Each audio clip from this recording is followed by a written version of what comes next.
हे आग्रह होती, हे विनंती होती की निर्बंध मुक्त गणपती उत्सव असायला पाहिजे। 100% ते निर्बंध मुक्तच राहणार आहे। यामध्ये पोलीस आणि प्रशासनाकडून कोणताही प्रकारचे निर्बंध एकतर्फी लावण्यात येणार नाही, हे मी आपल्याला सर्वप्रथम गवाही देऊ इच्छितो। जे काही आपली परवानगी मागच्या वर्षीची होती ती परवानगी यावर्षी पण कायम राहील। आपल्याला प्रत्येक यावर्षी परत पोलीस स्टेशनला जाऊन परवानगी घेण्याची गरज राहणार नाही। मागच्या वेळीची परवानगी तीच परवानगी धरून बाकी जे जे आपल्याला सोयी सुविधाची गरज आहे ते आम्ही सर्व करू।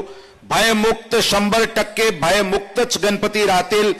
उत्सवामध्ये कोणी मध्ये आला आणि कायदा सुव्यवस्थेचे प्रश्न निर्माण करण्याचे किंवा गुन्हेगारी किंवा महिलाचे सुरक्षावर विपरीत असे परिणाम होईल किंवा दारू पिऊन काही सामाजिक शांत सुव्यवस्था बाधित करण्याचे कोणी प्रयत्न करतील त्याचे सर्वांचे अशा गुन्हेगार कृत्यावर आपले सोबत मिळून आपले सहकार्य घेऊन अशा प्रकारचे लोकांना आज जोरात पोलीस विभागाकडून कारवाई होईल।